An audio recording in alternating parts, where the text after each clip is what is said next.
Hello guys, welcome to our YouTube channel Rajni classroom.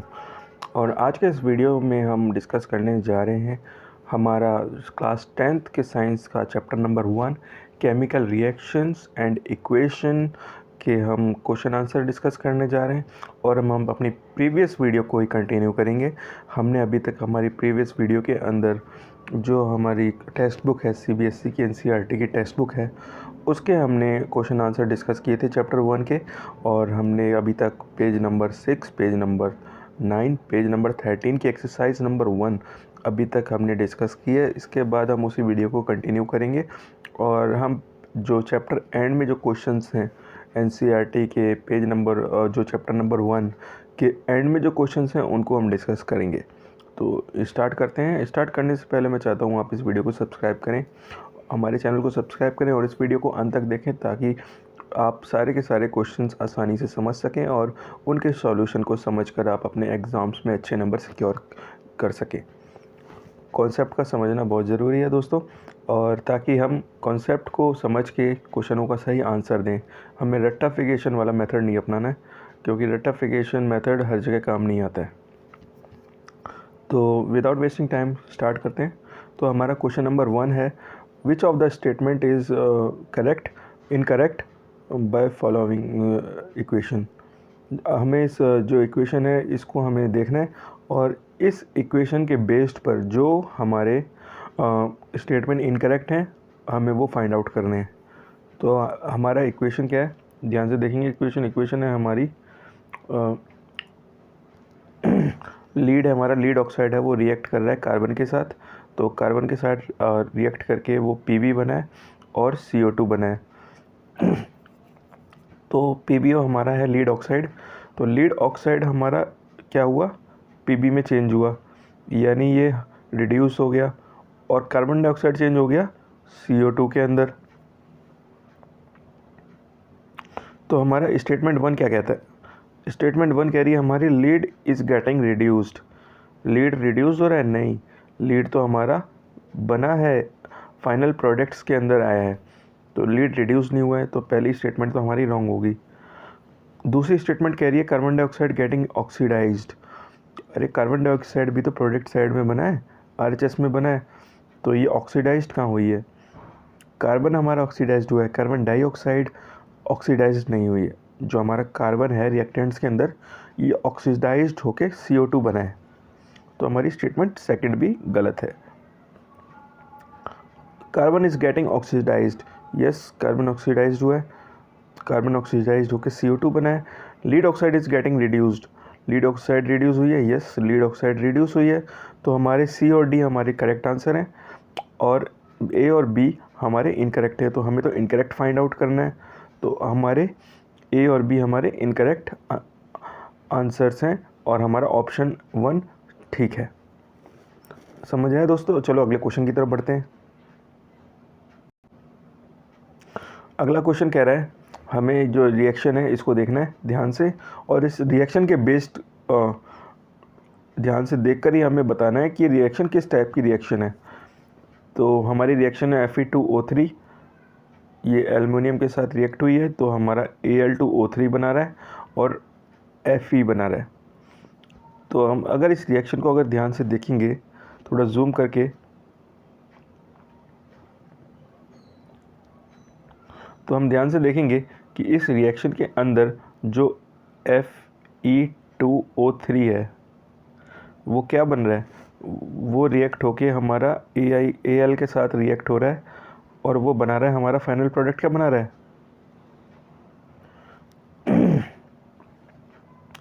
वो बना रहा है हमारा Al2O3, यानी जहाँ Fe था वहाँ Al आ गया, यानी कि Fe डिस्प्लेस हो गया और Fe की जगह Al2 आ गया। जहाँ पहले रिएक्टेंट साइड में एल्युमिनियम ऐड हो रहा था और जब प्रोडक्ट साइड में एल्युमिनियम की जगह आयरन बाहर आ गया, आयरन हमारा फाइनल प्रोडक्ट्स में आ गया। तो ये एक टाइप की डिस्प्लेसमेंट रिएक्शन है। डिस्प्लेसमेंट रिएक्शन क्या होती है दोस्तों? डिस्प्लेसमेंट रिएक्शन वो रिएक्शन होती है जहाँ पर मोर एक्टिव एलिमेंट होता है वो लेस रिएक्टिव एलिमेंट को डिस्प्लेस कर देता है, और हम Fe आयरन और एल्युमिनियम के बीच में अगर हम कंपैरिजन करें तो एल्युमिनियम काफ़ी ज़्यादा रिएक्टिव है आयरन के मुकाबले, तो एल्युमिनियम ने आयरन को रिप्लेस कर दिया। इसी वजह से ये एक टाइप की डिस्प्लेसमेंट रिएक्शन है। तो ये हमारा ऑप्शन क्या है, ये डिस्प्लेसमेंट रिएक्शन है। डी इज़ हमारा right answer, D is right answer. So it is kind of displacement reaction. और जैसा कि एक्सप्लेनेशन में नीचे दिया भी है, और displacement reaction is a reaction in which more active element displaces less reactive element from और फॉर्म इट्स सॉल्ट सॉल्यूशन। ये क्या करता है, जो मोर एक्टिव एलिमेंट है वो लेस रिएक्टिव एलिमेंट को रिप्लेस कर देता है और प्रोडक्ट साइड में एक सॉल्ट का सॉल्यूशन बना देता है। तो इस जो अबव इक्वेशन है इसके अंदर क्या है कि जो हमारा आयरन है वो कम रिएक्टिव है, एल्युमिनियम हमारा ज़्यादा रिएक्टिव है। तो इसी वजह से एल्युमिनियम ने आयरन को डिस्प्लेस कर दिया और एक प्रोडक्ट साइड में Al2O3 बनाया। ये हमारा एक सॉल्ट का सॉल्यूशन है और साथ में हमारा बनाया आयरन Fe। तो अगले क्वेश्चन की तरफ बढ़ते हैं। अगला क्वेश्चन बता रहा है कि हमें ध्यान से स्टेटमेंट को पढ़ना है। What happens when a dilute hydrochloric acid, hydrochloric acid होता है हमारा HCl, is added to iron filings. ये कह रहा है जब HCl के साथ हम आयरन फिलिंग यानी Fe मिलाएंगे तो क्या होगा। अब हमें ये बताना है। क्वेश्चन पूछा गया है what is a balance chemical equation and why should a chemical equation need to be balance. अब इस क्वेश्चन का आंसर है a balance chemical equation has a equal number of atoms of different elements in the reactant side and product sides. ये बता रहे हैं कि हमारी जो केमिकल इक्वेशन होती है वो बैलेंस होती है और हमारी बैलेंस केमिकल इक्वेशन वो केमिकल इक्वेशन होती है जहाँ पर जो रिएक्टेंट्स होते हैं, जितने एटम्स रिएक्टेंट्स के हैं उतने ही एटम्स हमारे प्रोडक्ट साइड में होने चाहिए। अगर मान लीजिए 2 एटम रिएक्टेंट साइड में है तो 2 ही एटम हमारे प्रोडक्ट साइड में होने चाहिए, यानी LHS में जितने हमारे एटम्स हैं उतने ही हमारे RHS में होने चाहिए, तभी हमारी जो रिएक्शन होती है वो बैलेंस होती है। अब बैलेंस केमिकल इक्वेशन हमें क्यों चाहिए।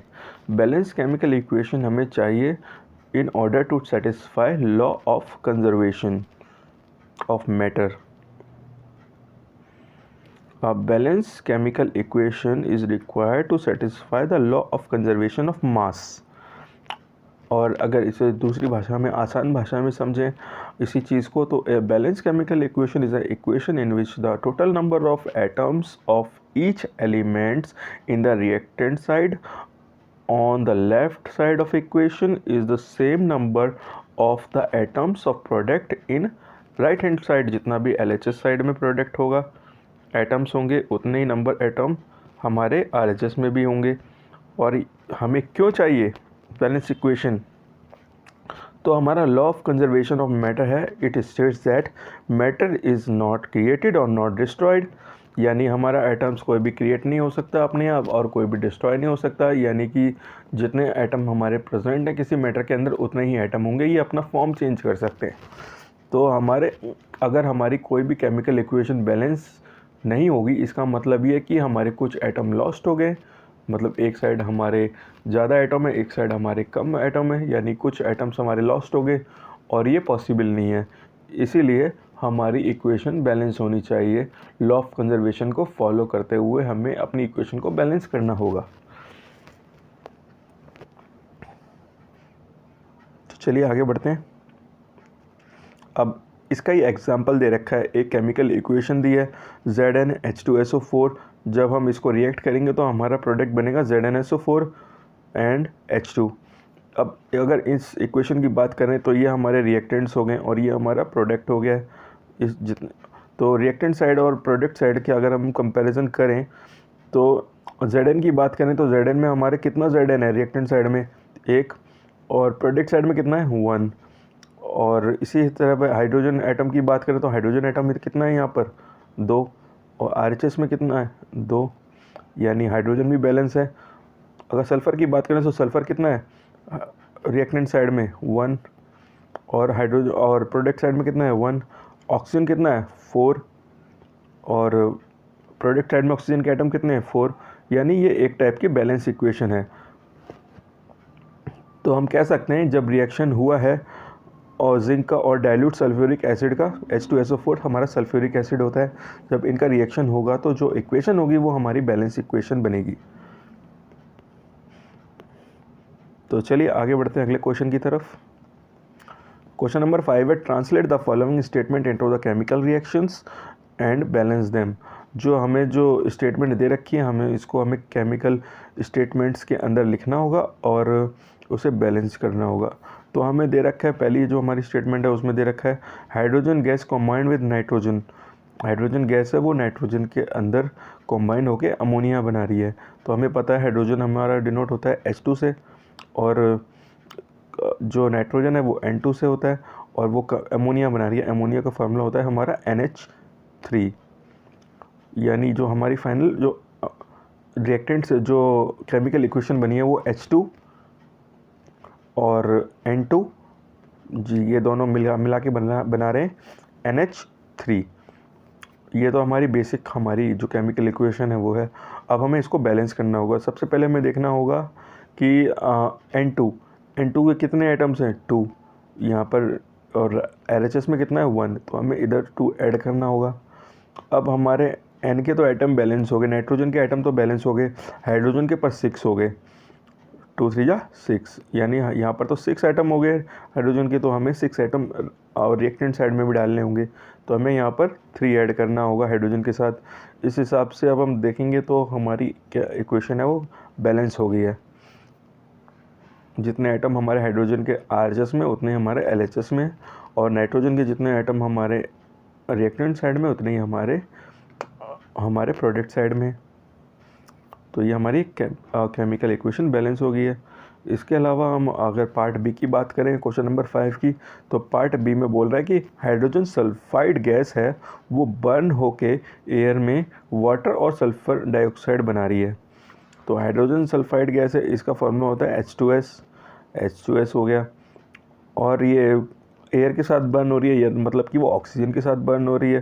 तो ऑक्सीजन के साथ बर्न होके वो बना रही है O2 के साथ बर्न हो रही है, और क्या प्रोडक्ट साइड में बना रही है सल्फर डाइऑक्साइड। सल्फर डाइऑक्साइड का फॉर्मूला होता है SO2, और वाटर होता है हमारा H2O। अब ये हमारी एक बेसिक केमिकल इक्वेशन बन गई है। हम इसको बैलेंस करेंगे। बैलेंस करने के लिए हमें सबसे पहले देखना होगा हाइड्रोजन के एटम LHS में हमारे हाइड्रोजन के एटम 2 है, तो हमें RHS में भी उसको बैलेंस करना होगा, तो 2 ऐड करना होगा।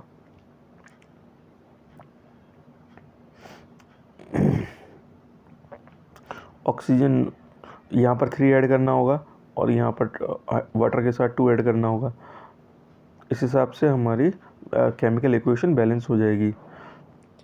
हमें देखना होगा कि सारे के सारे एटम्स जो हमारे हैं रिएक्टेंट साइड में उनके एटम बराबर हो, और RHS में भी जो प्रोडक्ट बना हुआ है हमारा केमिकल रिएक्शन के बाद उसके एटम्स भी बराबर हो। तो इस हिसाब से ये हमारी एक बैलेंस केमिकल इक्वेशन बन गई है। आगे बढ़ते हैं अगले क्वेश्चन की तरफ। क्वेश्चन नंबर 5 का पार्ट C है barium chloride react with aluminium sulphate to give aluminium chloride and a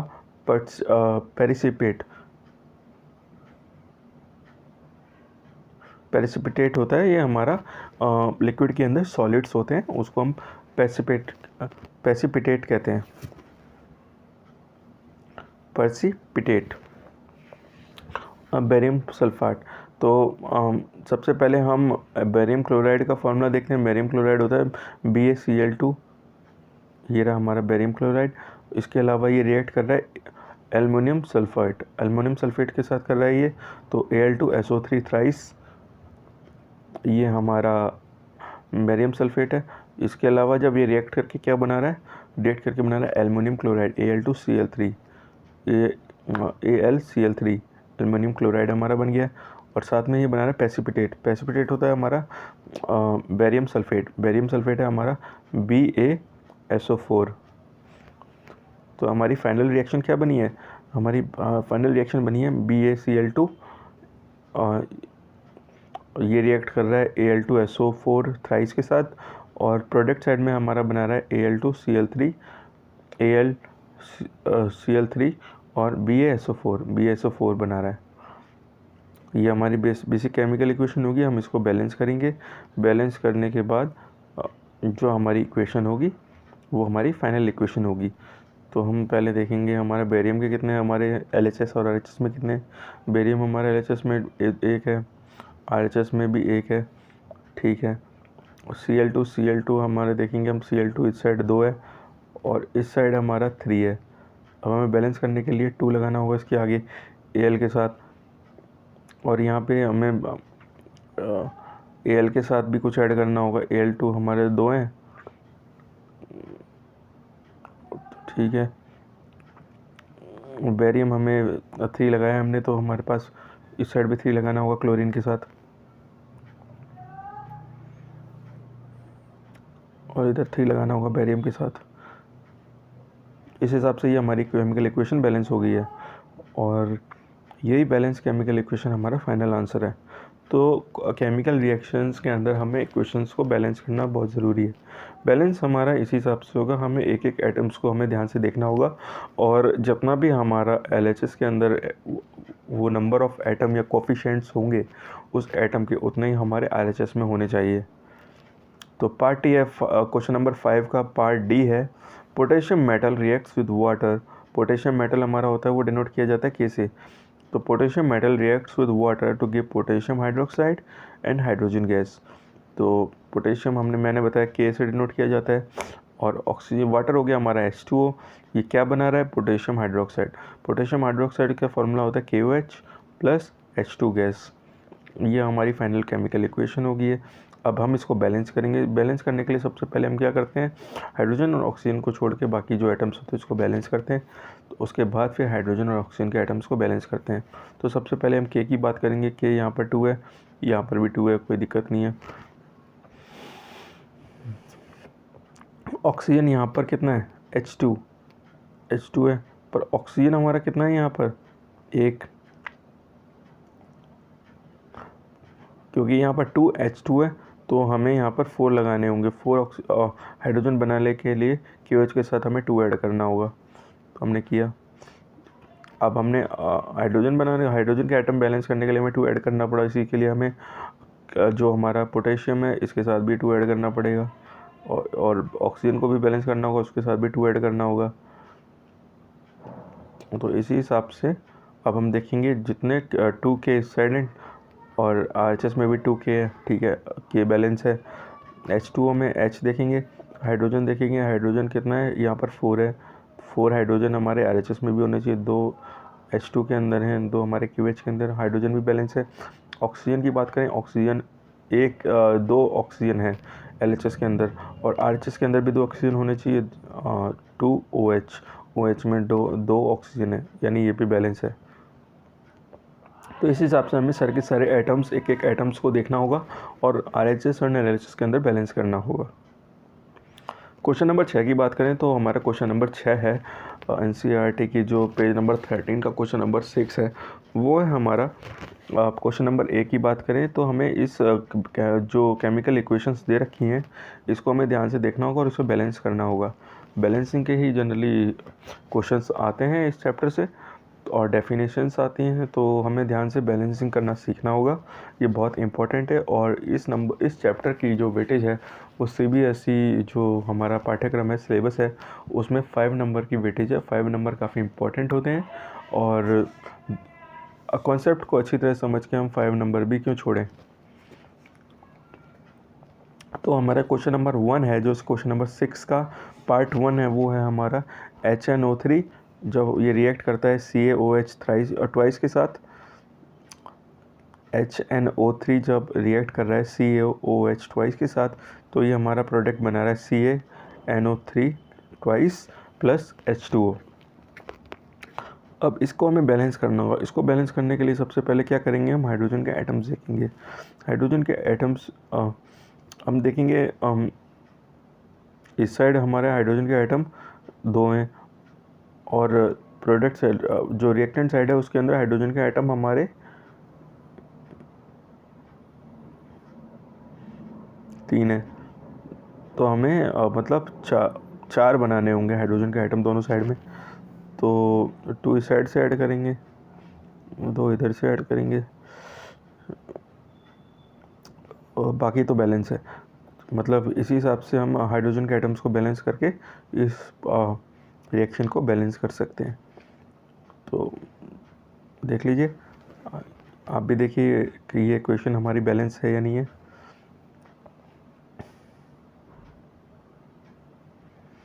CaOH thrice में बैलेंस है, CaNO3 ट्वाइस ये भी बैलेंस है, प्लस 2H2O ये भी बैलेंस है। ठीक है, तो अगले क्वेश्चन की तरफ बढ़ते हैं। ये हमारा पार्ट बी, क्वेश्चन नंबर 6 का। NaOH जब H2SO4 के साथ रिएक्ट हो रहा है तो Na2SO4 प्लस H2O बना रहा है। तो अगर इस इक्वेशन को हम बैलेंस करें तो हम Na की हम सबसे पहले देखेंगे Na दोनों साइड में बैलेंस है या नहीं। अगर LHS की बात करें तो यहाँ पर एक Na और RHS में 2 Na है। तो 2 Na बनाने के लिए हमें सबसे पहले 2 ऐड करना होगा NH। तो अब 2 ऐड करने के साथ क्या हुआ कि ऑक्सीजन भी 2 हो गई और हाइड्रोजन भी साथ में 2 हो गई। तो टोटल मिला के जब ऑक्सीजन की बात की जाए तो ऑक्सीजन होगी 2 और 2 4 2 6 ऑक्सीजन हमारी LHS के अंदर होगी। तो RHS के अंदर भी 6 ऑक्सीजन होनी चाहिए। तो RHS के अंदर हमारी होगी ऑक्सीजन टोटल 4। तो 2 हम H2O के साथ जोड़ेंगे, 4 2 6 ऑक्सीजन बैलेंस हो गई है। अब हाइड्रोजन की बात की जाए, हाइड्रोजन हमारे यहाँ पर हो गए 2 और 2 यहाँ पर 4 हमारे हाइड्रोजन LHS में, और RHS में भी 4 हाइड्रोजन होने चाहिए। तो हाइड्रोजन भी 2 ऐड करने से हाइड्रोजन भी पहले से ऐड हो गए, तो हमारी इक्वेशन बैलेंस हो गई है। इसी तरह से हमें सारे के सारे रिएक्टेंट्स जब हम बैलेंस करेंगे तो प्रोडक्ट अपने आप बैलेंस हो जाएंगे।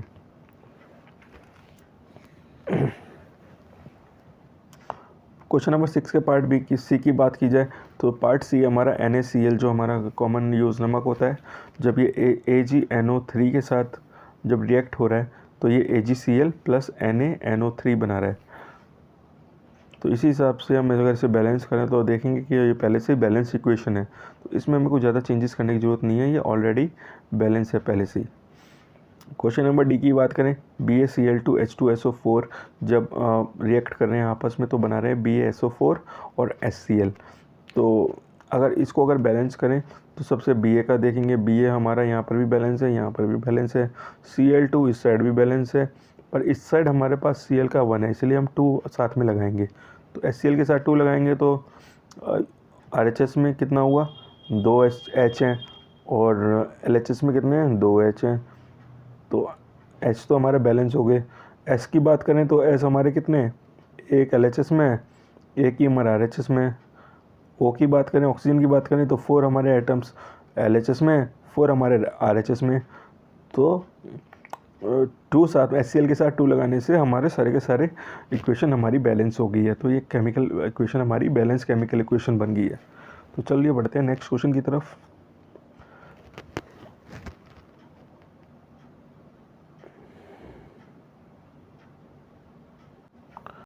क्वेश्चन नंबर 7 है हमारा, right the chemical equation balance chemical equation for the following reaction. अब हमें केमिकल इक्वेशंस की एक स्टेटमेंट दी गई है, केमिकल रिएक्शन की एक स्टेटमेंट दी गई है, हमें इस केमिकल इक्वेशन को राइट करना है और फिर बैलेंस करना है। तो जो हमारा पहला पार्ट है क्वेश्चन नंबर 7 का, वो है कैल्शियम हाइड्रोक्साइड जब कार्बन डाइऑक्साइड के साथ रिएक्ट कर रही है तो वो बना रही है कैल्शियम कार्बोनेट प्लस वाटर। तो कैल्शियम हाइड्रोक्साइड का हमने अभी प्रीवियस क्वेश्चन पढ़ा था पार्ट 1 में, उसका फॉर्मूला था CaOH ट्वाइस। कार्बन डाइऑक्साइड को हम डिनोट करते हैं CO2 से। जब ये दोनों रिएक्ट करेंगी तो क्या बनाएंगी, CaCO3 प्लस H2O। तो CaOH3 ये हमारा स्लेक लाइम भी होता है, और CaCO3 प्लस H2O ये हमारी केमिकल इक्वेशन बनी है। अब हम इसको बैलेंस करके देख लेते हैं। Ca हमारे कितने, एक है, तो एक है, ठीक है। OH हमारे कितने, ट्वाइस, OH ट्वाइस है, तो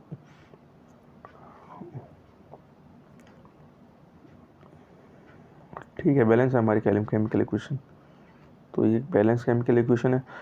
पार्ट बी की बात करें 7th क्वेश्चन के, तो जिंक है हमारा सिल्वर नाइट्रेट के साथ जब रिएक्ट कर रहा है तो हमारा जिंक नाइट्रेट प्लस सिल्वर बना रहा है। तो जिंक का फार्मूला होता है Zn, सिल्वर नाइट्रेट का फार्मूला होता है AgNO3।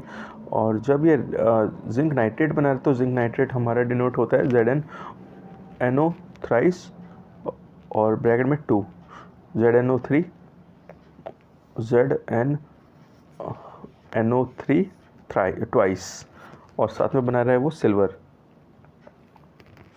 तो हमें यहाँ पर Ag को हमें बैलेंस करना होगा, क्योंकि ये ट्वाइस Ag है तो 2 लगाना होगा RHS में, और LHS में भी 2 लगाना होगा। तो इस हिसाब से बैलेंस हमारी केमिकल इक्वेशन बन गई है।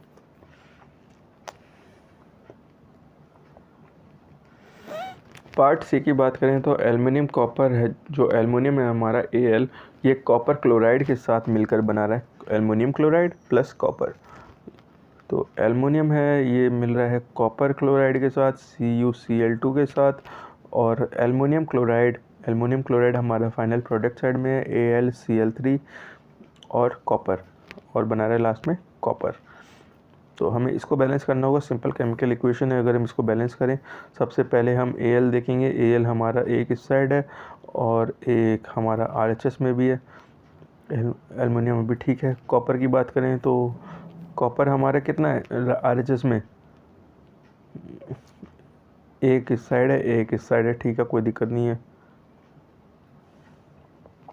पर क्लोरीन की बात करें तो हमारे प्रोडक्ट साइड में तो 3 क्लोरीन है, और यहाँ पर जो रिएक्टेंट साइड में वहाँ 2 क्लोरीन है।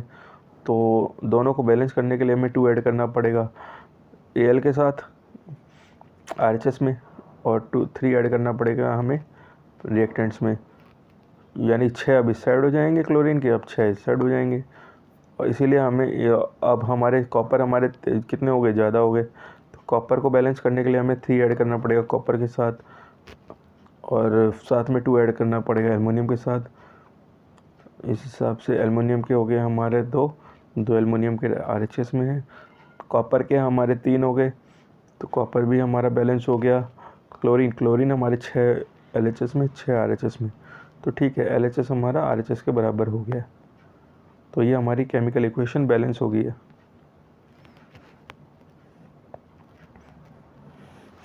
क्वेश्चन नंबर डी की बात करें तो क्वेश्चन नंबर डी में बेरियम क्लोराइड है वो हमारा पोटेशियम सल्फेट के साथ रिएक्ट करके बेरियम सल्फेट बना रहा है, प्लस में पोटेशियम क्लोराइड बना रहा है। पोटेशियम क्लोराइड का फॉर्मूला होता है 2KCl। KCl होता है हमारा पोटेशियम क्लोराइड, बेरियम सल्फेट होता है हमारा BaSO4। इसके अलावा पोटेशियम सल्फेट आ गया हमारा, इसको डिनोट करते हैं K2SO4, और बेरियम क्लोराइड होता है हमारा BaCl2। अब इस रिएक्टेंट्स को हम एक तरफ लिखेंगे और प्रोडक्ट्स को एक तरफ लिखेंगे, और फिर इसको हम बैलेंस करेंगे। पहले हम बेरियम के हम देख लेते हैं एटम्स। एक बेरियम इस साइड है तो एक बेरियम इस साइड है, बेरियम हमारा बैलेंस है। Cl2 की बात करें, Cl2 हमारा इस साइड तो 2 है, पर रिएक्टेंट साइड में प्रोडक्ट साइड में हमारा 1 है, तो हमें बैलेंस करना पड़ेगा। इसके साथ हमें KCl के साथ 2 लगाना पड़ेगा। फिर अब हमने 2 क्लोरीन को बैलेंस करने के लिए 2 लगाया, तो हमारा पोटेशियम 2 हो गया। पोटेशियम के साथ हमें लगाना, पोटेशियम को बैलेंस करना पड़ेगा। पोटेशियम भी बैलेंस हो गया, क्योंकि हमारा के 2 आइटम्स हमारे रिएक्टेंट साइड में, 2 हमारे प्रोडक्ट साइड में। आगे बढ़ते हैं, चलिए। SO4 हमारा बैलेंस है, तो हमारी फाइनल इक्वेशन बनी है वो हमारी क्या है, BaCl2 प्लस K2SO4, ये हमारे LHS में है, और RHS में बना BaSO4 प्लस 2KCl, ये हमारा LHS में है। तो LHS हमारा RHS के इक्वल हो गया है। चलिए आगे बढ़ते हैं।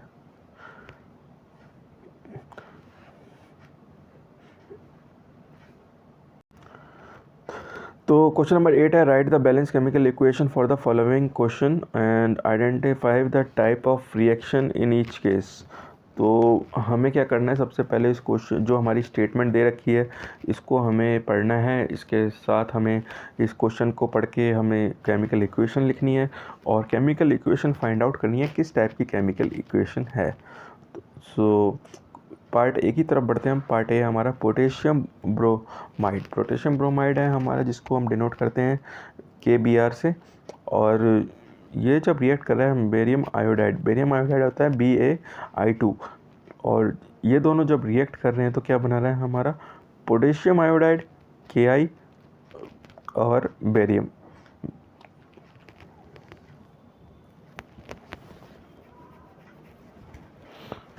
ये बना रहा है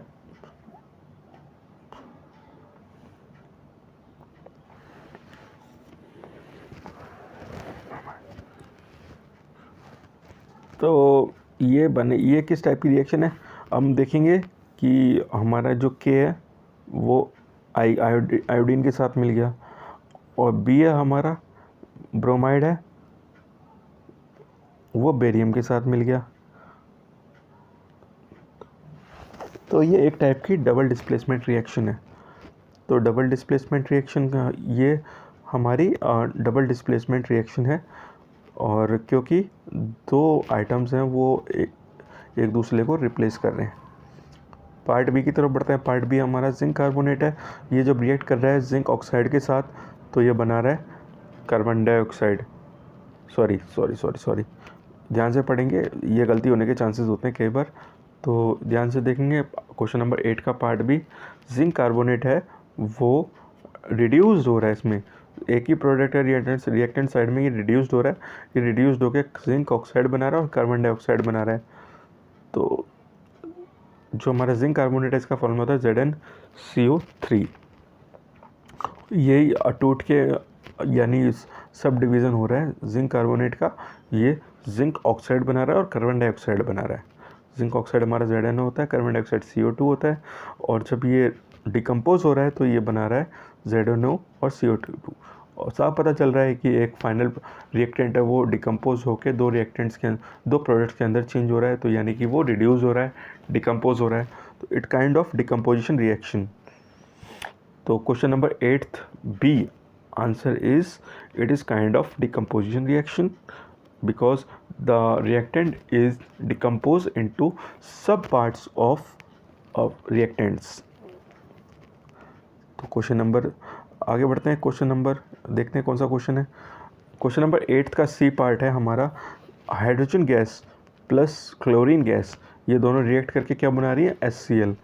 तो हाइड्रोजन हमारा डिनोट होता है H2 से, क्लोरीन हमारा डिनोट होता है Cl2 से, और ये बना रही है 2HCl। तो हम इसको बैलेंस करेंगे। सबसे पहले हाइड्रोजन के एटम यहाँ पर एक है, दो एटम है, क्लोरीन के रिएक्टेंट दो एटम है, तो हम इसके सामने 2 लगा देंगे तो हमारी इक्वेशन बैलेंस हो जाएगी। और ये किस टाइप की बैलेंस इक्वेशन है, it is an kind of combination reaction. H2 और Cl2 कॉम्बाइन होकर HCl बना रहे हैं, तो ये एक टाइप की कॉम्बिनेशन रिएक्शन है। कॉम्बिनेशन रिएक्शन हमारी वो रिएक्शन होती है जिसमें रिएक्टेंट्स कॉम्बाइन होकर एक फाइनल प्रोडक्ट बनाते हैं। क्वेश्चन नंबर 8 का पार्ट डी है हमारा मैग्नीशियम जब हाइड्रोक्लोरिक एसिड के साथ मिक्स हो रहा है, रिएक्ट हो रहा है, देन हमारा फाइनल प्रोडक्ट क्या बना रहा है magnesium chloride plus hydrogen. Magnesium chloride बना रहा है और हाइड्रोजन बना रहा है।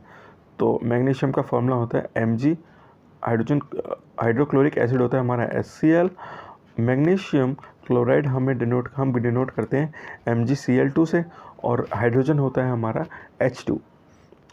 अगर हम इस रिएक्शन को ध्यान से देखेंगे तो सबसे पहले हम इसे बैलेंस करेंगे। Mg हमारा यहाँ पर एक है और इस साइड भी Mg एक है। Cl2 की बात करें तो यहाँ पर एक Cl है और यहाँ पर 2 Cl हैं, तो Cl को बैलेंस करने के लिए हम 2 लगाएंगे साथ में, और हाइड्रोजन दोनों साइड में 2 है, बैलेंस होगी। अब डिस्प्लेसमेंट देखें किस चीज़ का कोई डिस्प्लेसमेंट हो रहा है। हम देख रहे हैं Mg है हमारा वो Cl2 के साथ मिल गया, Mg Cl2 के साथ मिल गया,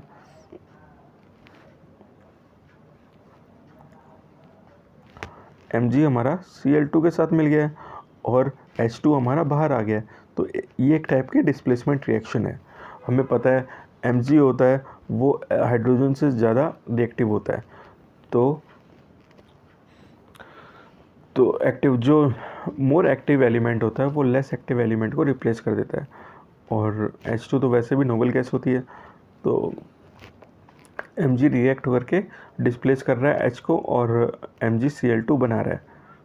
it kind of displacement reaction. Question number 9 की बात करते हैं। क्वेश्चन नंबर 9 में पूछ रहा है what does one mean by exothermic and endothermic reaction. हमें बताना है कि एक्सोथर्मिक रिएक्शन क्या होती हैं और एंडोथर्मिक रिएक्शंस क्या होती हैं और इसके एग्जाम्पल भी देने। तो सबसे पहले हम समझेंगे एक्सोथर्मिक रिएक्शंस क्या होती हैं। तो exothermic reactions are the reactions in which heat is involve are known as exothermic reaction.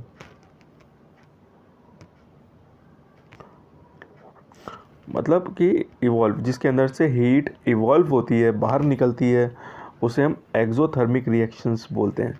अब कोई भी रिएक्शंस होती है जिसमें हमें फाइनल प्रोडक्ट के साथ हीट मिलती है तो वो एक्सोथर्मिक टाइप ऑफ रिएक्शंस होगी। एक कॉमन एग्जांपल हम लेके चलते हैं कि जब भी हमारा जो चूना होता है, जो सफ़ेदी करने वाली, वाइट वॉश करने वाली चूना होती है, तो CO जिसे बोलते हैं, जब हम वाटर के साथ रिएक्ट कराते हैं तो हमें क्या मिलता है?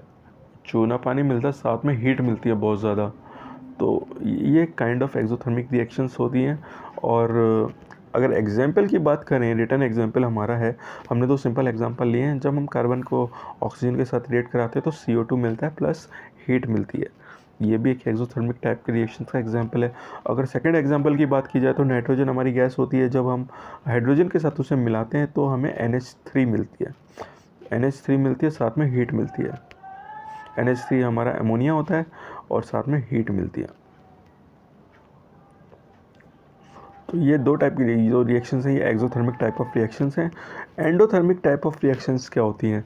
जो हमारी एंडोथर्मिक टाइप ऑफ रिएक्शंस होती हैं ये वो रिएक्शंस होती हैं the reactions in which heat is absorbed is known as endothermic type of reactions. An endothermic reaction is usually indicated by heat on the product side of chemical equations। जब heat produce होती है तो हम उसे plus के science के साथ denote करते हैं और कई बार अपर एरो भी होता है। इसका मतलब भी होता है कि हीट प्रोड्यूस्ड हो रही है। और जब हीट एब्जॉर्व करी जा रही है रिएक्शंस के अंदर तो उसे हम डाउन एरो के साथ भी डिनोट करते हैं। इसका मतलब होता है कि जो रिएक्शंस हैं वो एंडोथर्मिक टाइप ऑफ रिएक्शंस है। और कई बार हम माइनस हीट भी लिखते हैं। माइनस हीट का मतलब कि हीट हमारी लॉस्ट हो रही है। अब इस रिएक्शंस के अंदर क्या दे रखा है? एंडोथर्मिक टाइप ऑफ रिएक्शंस के अंदर जब कार्बन हमारा सल्फ़र के साथ रिएक्ट हो रहा है तो CH2 बना रहा है और माइनस हीट लिखा हुआ है आगे। इस माइनस हीट का मतलब है कि ये एंडोथर्मिक टाइप ऑफ रिएक्शंस है। आसपास का जब रिएक्शंस होगी तो वहाँ पर काफ़ी कोल्ड टेम्परेचर हो जाएगा और ये रिएक्शन हीट एब्जॉर्व करेगी। आसपास की इन्वायरमेंट की हीट होगी उसको एब्जॉर्व करेगी। सेकेंड एग्जांपल है एंडोथर्मिक रिएक्शंस का, वो है जब नाइट्रोजन गैस ऑक्सीजन के साथ रिएक्ट करेगी तो 2NO बनाएगी और NO जो गैस है वो जो रिएक्शन होगा तब उस टाइम हीट एब्जॉर्व की जाएगी। तो हीट माइनस के साथ डिनोट कर रखी है। इसका मतलब है ये एंडोथर्मिक टाइप ऑफ रिएक्शंस है। तो आपको एग्जांपल समझ में आ गए और डेफिनेशन समझ में आ गई है एक्सोथर्मिक और endothermic type of reactions. Exothermic type of reactions वो रिएक्शंस होते हैं जहाँ पर हीट जो इवॉल्व की जाती है, जिसमें हीट हमें फाइनल प्रोडक्ट्स के अंदर मिलती है। और एंडोथर्मिक टाइप ऑफ रिएक्शंस वो रिएक्शंस होती हैं जहाँ पर हीट रिएक्शंस के दौरान एब्जॉर्व की जाए, during the reaction heat absorb की जाए, तो वो हमारी एंडोथर्मिक टाइप ऑफ रिएक्शंस होती हैं। अगर हम आगे बढ़ें तो आगे हमारा क्वेश्चन है why is the respiration considered as exothermic reaction. जो हम सांस लेते हैं वो हमारी एक्सोथर्मिक टाइप ऑफ रिएक्शन क्यों है? अगर हम सांसों को हाथों से अगर महसूस करें तो हम देखेंगे हमारी सांसें गर्म होती हैं। तो चलिए रीज़न आप देखते हैं। We know that the energy is required to support life. हमें पता है कि एनर्जी चाहिए होती है लाइफ को सपोर्ट करने के लिए। रोज़ के काम करने, हमें खाना खाना है, भागना है, रनिंग करनी है, तो we need energy for all the life activities. The large molecules of the food are broken into simpler substance like glucose during digestion। जब भी हम खाना डाइजेस्ट करते हैं तो जो हमारे खाने के अंदर शुगर्स होते हैं, ग्लूकोज होते हैं, वो ब्रेक डाउन होते हैं और उस ब्रेक डाउन होने से हमें एनर्जी मिलती है। The glucose and oxygen react to provide energy to the body।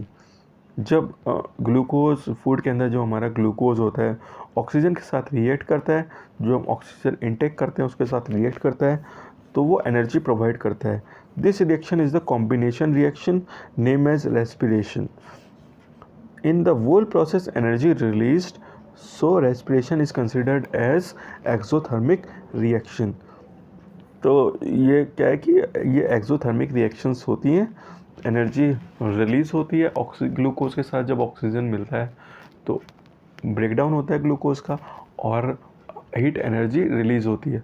वो हीट एनर्जी जो एनर्जी रिलीज़ होती है वो हमारी बॉडी पार्ट्स में काम आती है और वही हीट एनर्जी हमारी सांसों के थ्रू CO2 के साथ मिलके बाहर आ जाती है. तो अगर हम इसको केमिकल इक्वेशन से समझें तो हमारा ग्लूकोज होता है उसको डिनोट किया जाता है हमारा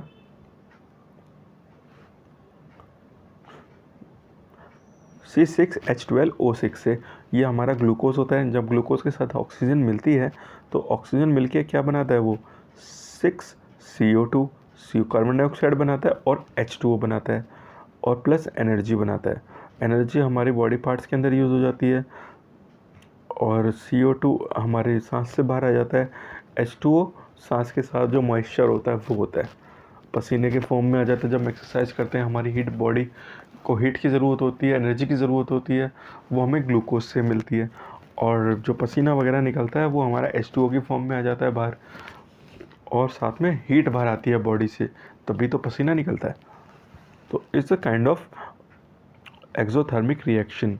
ये ग्लूकोज के साथ ऑक्सीजन के जब हमारा ग्लूकोज है बॉडी का वो ऑक्सीजन के साथ मिल जाता है तो उसे ब्रेक डाउन होकर वो CO2 और H2O प्लस एनर्जी बनाते हैं और हीट जनरेट होती है बॉडी के अंदर और वही हीट हमारे डिफरेंट फंक्शंस करने के काम आती है.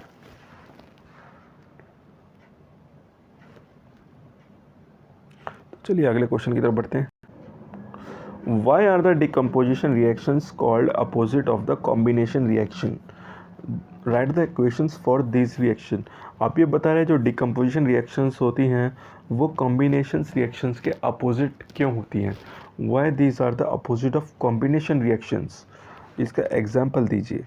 तो एग्जाम्पल देने के लिए कोई नहीं, एग्जाम्पल भी दे देंगे. रेड कलर लेते हैं. So, decomposition reactions we observe that the single reactants break into the simpler products. जो हमारे decomposition reactions होती हैं उसके अंदर हम देखते हैं कि जो हमारे जो reactants होते हैं वही break down होके simple सब forms में convert हो जाती हैं. जैसे कि अगर हम decomposition reactions की वाटर करें, जो electrolysis करते हैं हम वाटर का, तो electrolysis में क्या होता है कि वाटर के अंदर electricity पास करते हैं तो वाटर जो मॉलिक्यूल होता है वो H2O होता है, वो ब्रेक डाउन होके H2 और ऑक्सीजन में कन्वर्ट हो जाते हैं. तो हमारा जो रिएक्टेंट था, हमारा जो प्रोडक्ट था H2O, जब हमने उसको ब्रेक किया तो वो H2 और O2 के अंदर कन्वर्ट हो गया. तो ये हमारा डिकम्पोज हो गया. और वाइल कॉम्बिनेशन रिएक्शन में क्या होता है, 2 और more substance combine to give the final product. तो क्या होता है कि जब डिकम्पोजिशन रिएक्शंस होते हैं जब कॉम्बिनेशन रिएक्शंस होती हैं तो क्या होता है कि जो दो फाइनल जो रिएक्टेंट्स होते हैं वो कंबाइन होकर एक फाइनल प्रोडक्ट बनाते हैं और साथ में हीट एनर्जी हमें मिलती है.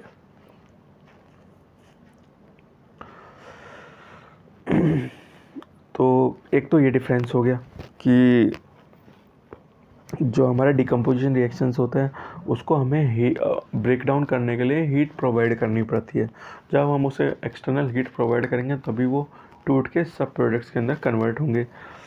और जो हमारा कॉम्बिनेशन रिएक्शंस है, जब हम उसको कंबाइन करेंगे, उनको मतलब रिएक्ट कराएंगे रिएक्टेंट साइड में प्रोडक्ट्स को, तो कंबाइन होके वो एक फाइनल प्रोडक्ट बनाएंगे, साथ में हीट एनर्जी हमें मिलेगी. That's why decomposition reactions are always opposite to combination reactions.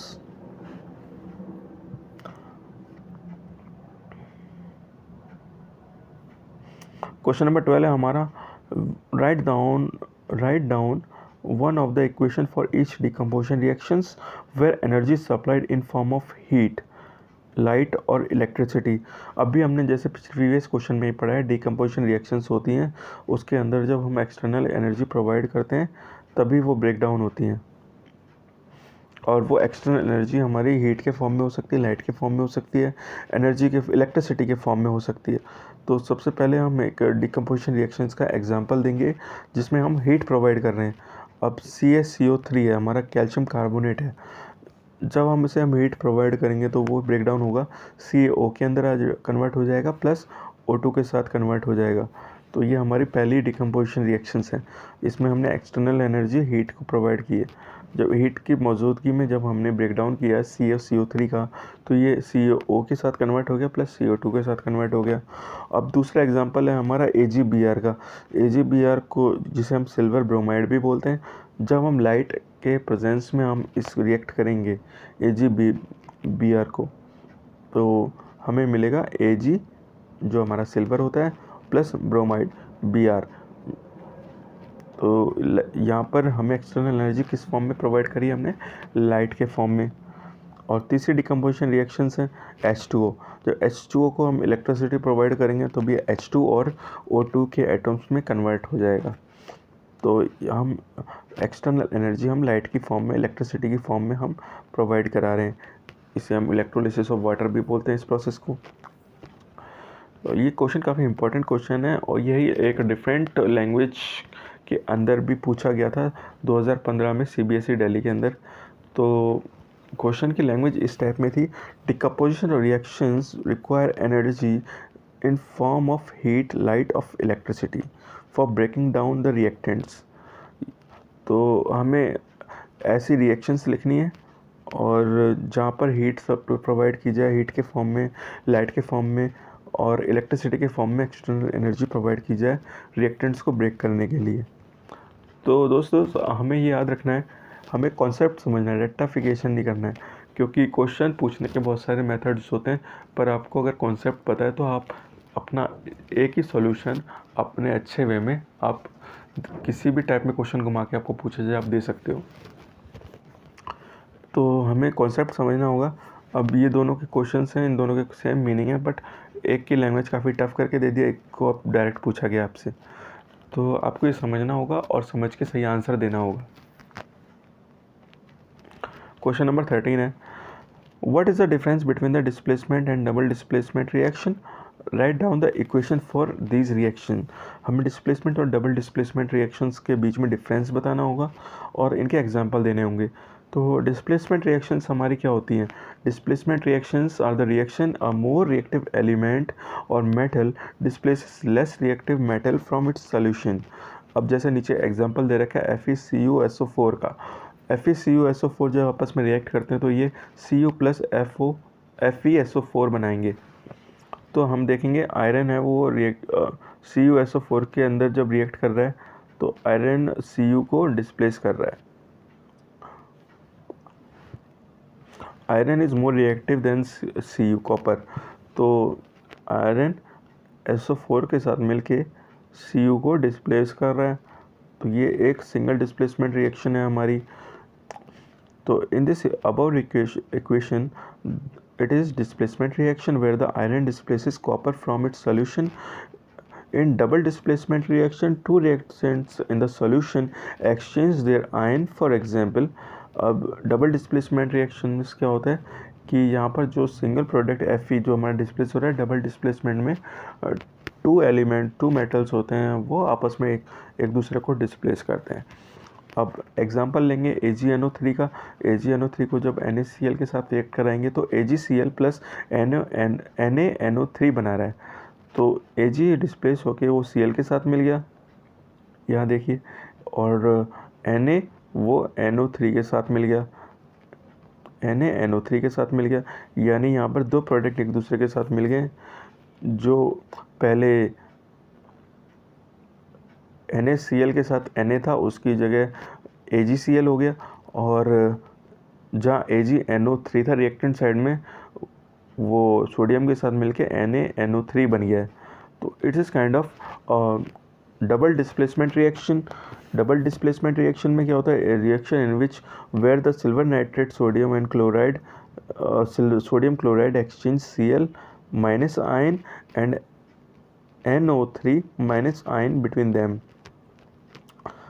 तो इन्होंने क्या किया, क्लोरीन के आयन और जो हमारे जो सोडियम क्लोराइड के आयन्स हैं इन्होंने आपस में एक्सचेंज कर लिया NO3 माइनस के आयन्स को। अगला 14th क्वेश्चन समझते हैं।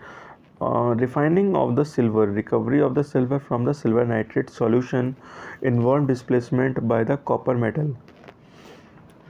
तो हमें ये रिएक्शन लिखनी होगी। हमें देखना है कि जब भी हम कॉपर के जो सिल्वर होता है उसको हम जब भी रिफ़ाइन करते हैं, मतलब प्यूरीफाई करते हैं, तो प्यूरीफाई करने के लिए हमें जो सिल्वर नाइट्रेट का सॉल्यूशन होता है उसके अंदर हम कॉपर मेटल का डिस्प्लेसमेंट करते हैं।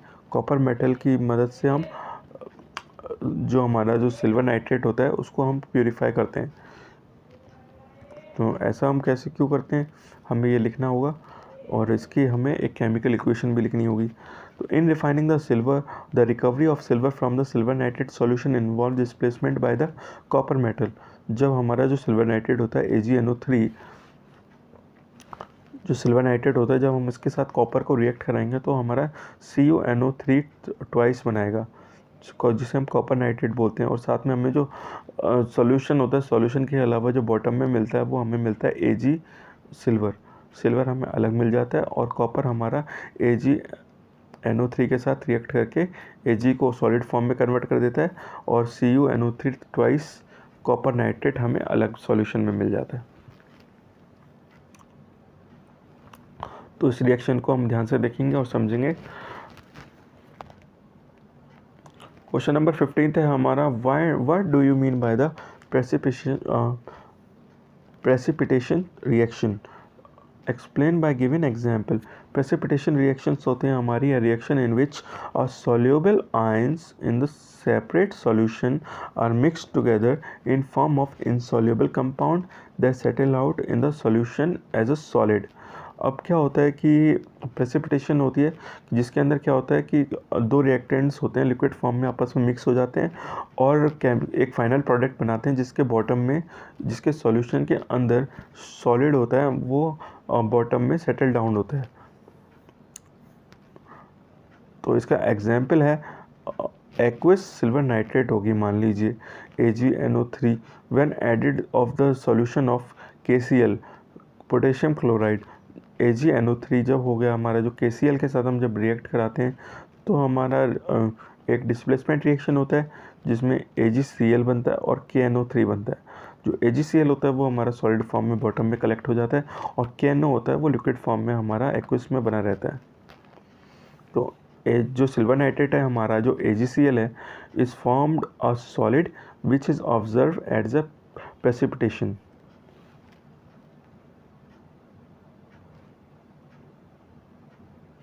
क्वेश्चन नंबर 16 का ए है हमारा जो पार्ट है वो है, explain the following in terms of gain और loss of oxygen with the two examples of each. Oxidation की बात करें तो ऑक्सीडेशन हमारा होता है जो हमारी गेन ऑफ, जब ऑक्सीजन हम गेन होता है रिएक्टेंट साइड में तो उसे हम ऑक्सीडेशन बोलते हैं। जैसे हम किसी प्रोडक्ट के साथ हम ऑक्सीजन गेन करा के एक फाइनल प्रोडक्ट बना रहे तो उसे हम ऑक्सीडेशन बोलते हैं। Oxidation is a reaction in which a gain of oxygen और loss of hydrogen can be observed. Oxidation हमारी वो प्रोसेस है जहाँ पर हमें ऑक्सीजन का जहाँ ऑक्सीजन का गेन हो और हाइड्रोजन का लॉस हो, इस रिएक्शन को हम ऑक्सीडेशन बोलते हैं। अब पहला एग्जांपल ले लेंगे, कॉपर के साथ हम ऑक्सीजन को रिएक्ट कराएंगे तो हमारा CO बनेगा। इसी हिसाब से दूसरे रिएक्शन का एग्जांपल हम लेते हैं CO2, कार्बन डाइऑक्साइड के साथ जब हाइड्रोजन का हम रिएक्शन कराएंगे तो हमें कार्बन मोनोऑक्साइड प्लस H2O मिलेगा। तो पहली रिएक्शन में हमें ऑक्सीजन का गेन हो रहा है, दूसरी रिएक्शन में हमें हाइड्रोजन का क्या मिल रहा है, दूसरी हाइड्रोजन का लॉस हो रहा है। तो इसको हम ऑक्सीडेशन बोलेंगे। अगर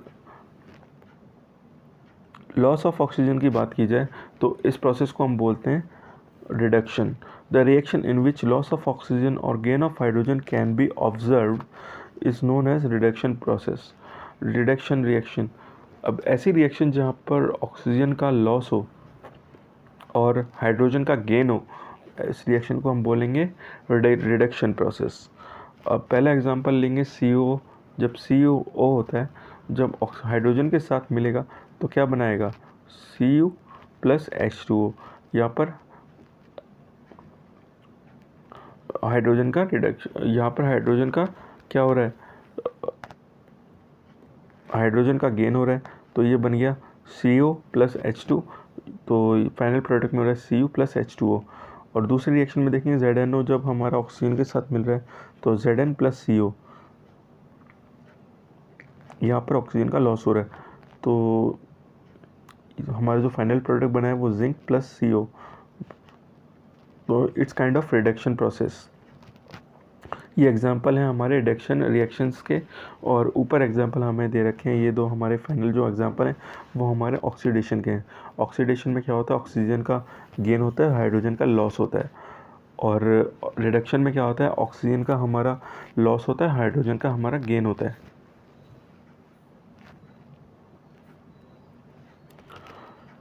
क्वेश्चन नंबर 17 पूछा गया हमें, अ shiny brown coloured element X on heating in a air becomes black in color. Name the element X or black colored compound form. अब ये कह रहा है कि शाइनी ब्राउन कलर का कोई एलिमेंट X है जिसे हम गर्म करते हैं, हीट करते हैं तो ब्लैक कलर में चेंज हो जाता है.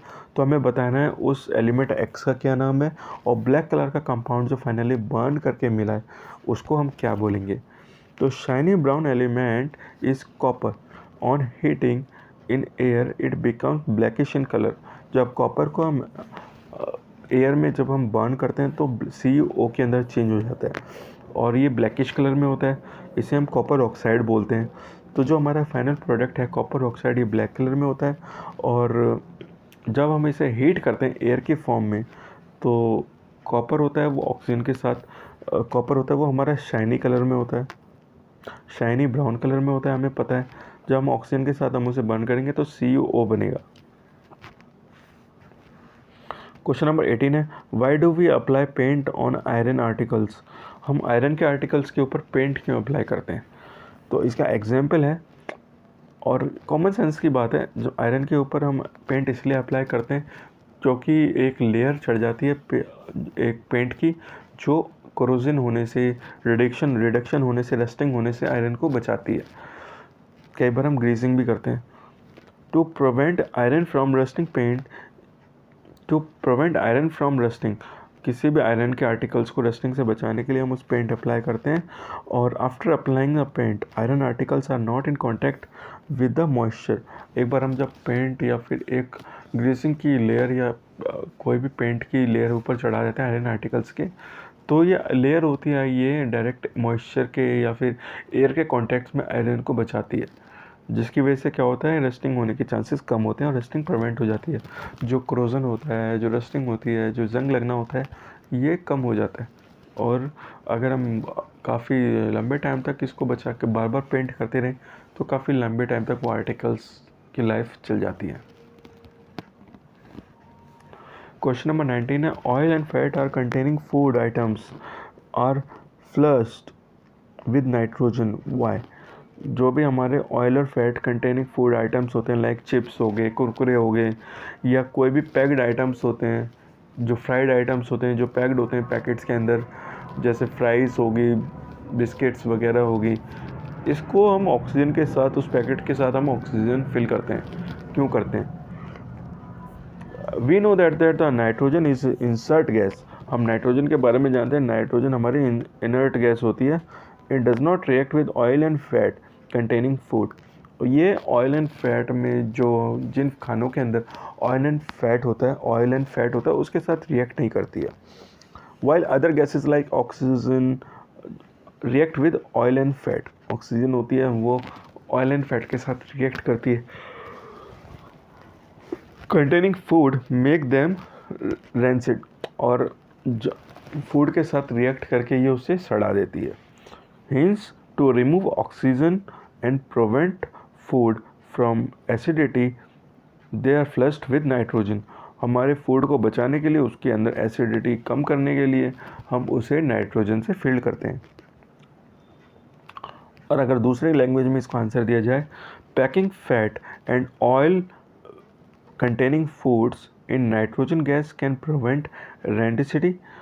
When a fat and oil present in the food material get oxidized with air, their oxidation products have an unpleasant smell and taste. कह रहे हैं कि जब भी ऑक्सीजन के साथ ऑयल या फिर फैट की चीज़ें होती हैं, खाने की बनी चीज़ें होती हैं, जब वो ऑक्सीजन के साथ मिलती हैं तो वो क्या कहते हैं, बैड टेस्ट और स्मेल देती हैं। खाने का टेस्ट बिगड़ जाता है काफ़ी लंबे टाइम तक हम उस ऑक्सीजन के प्रेजेंस में रखेंगे तो क्योंकि ऑक्सीजन ऑयल एंड फैट के साथ जल्दी रिएक्ट करती है, जबकि नाइट्रोजन रिएक्ट नहीं करती है। तो अगर हमें अपने फ्राइड प्रोडक्ट की लाइफ बढ़ानी है तो उसे हमें नाइट्रोजन के साथ रखना पड़ेगा, तो इसीलिए हम पैक के अंदर हम नाइट्रोजन गैस रखते हैं। When it is surrounded by the inactive gases like nitrogen, there is no oxygen in the air, cause oxidation, make it rancid. तो क्वेश्चन नंबर 20 है, 20 का पार्ट ए है। Explain the following terms with each example of each corrosion. Corrosion होता है हमारा जंग लगना। Corrosion is a process in which the metal deteriorate due to chemical reaction with moisture. जब मॉइस्चर के साथ कोई भी मेटल क्रोजन होना स्टार्ट होता है तो वो डिकम्पोज होना शुरू हो जाता है। Rusting of iron is an major example of corrosion. Corrosion corrodes iron corrodes in the presence of moisture and air. Iron होता है वो आसानी से जंग लग जाती है उसके अंदर जब भी उसको एयर और मॉइस्चर साथ में मिलता है। जैसे समुद्र के किनारे हो गए, बीचेस हो गए, वहाँ पर कोई भी आयरन की चीज़ें होती हैं वो जल्दी जंग खा जाती हैं क्योंकि वहाँ के इन्वायरमेंट में एयर में मॉइस्चर होता है। जहाँ भी इन्वायरमेंट में मॉइस्चर होगा वहाँ पर आयरन के आर्टिकल्स हो गए या आयरन के जो बिल्डिंग स्ट्रक्चर्स हो गए वो ज़्यादा लंबे टाइम तक टिकते नहीं, उनके ऊपर क्रोजन होता है, जंग लग जाता है। तो इसका एग्जांपल है जंग लगने का, आयरन के जंग लगने का जब हमारा Fe होता है, जब ऑक्सीजन के प्रेजेंस में plus twice of water molecules, जब वाटर मॉलिक्यूल्स और ऑक्सीजन के प्रेजेंस में आता है तो वो हमारा जंग लगा, वो क्रोजन डिकम्पोजिशन वाला आयरन मेटल बना देता है। उसका फॉर्मूला है 2H2O3 plus twice of H2O। इसको ये अच्छी तरह से याद करेंगे, काफ़ी इंपॉर्टेंट क्वेश्चन है ये क्रोजन के रिएक्शंस के बारे में। और दूसरा एग्जांपल है हमारा रैंडिसिटी।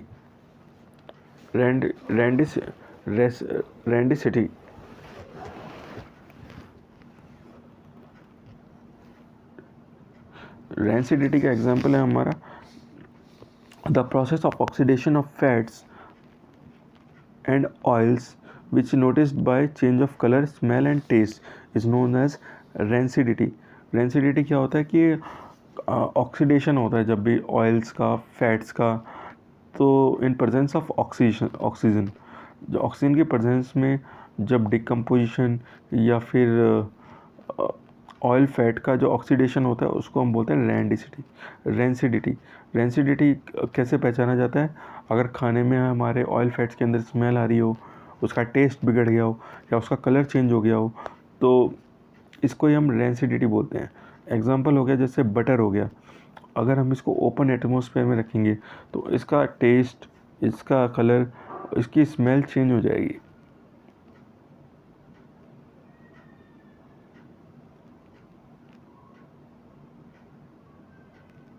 तो बच्चों ये था क्वेश्चंस। चैप्टर नंबर 1 हमारे केमिकल रिएक्शंस एंड इक्वेशंस के क्लास 10th के जो चैप्टर नंबर 1 है उसके NCERT के सॉल्यूशंस थे ये। तो उम्मीद करते हैं आपको ये सॉल्यूशन समझ में आए होंगे। हमारी प्रीवियस वीडियो देखने के लिए आप हमसे जुड़े रहिए और हमारे चैनल को सब्सक्राइब कीजिए। हम आपके लिए जल्दी आप इस चैप्टर के पूरे डिटेल्ड कॉन्सेप्ट्स आपके लिए लेके आएंगे। तब तक हमारे साथ जुड़े रहिए और सब्सक्राइब कीजिए हमारे चैनल को ताकि आने वाली वीडियोज़ के नोटिफिकेशन आप तक मिलते रहें। Thank you.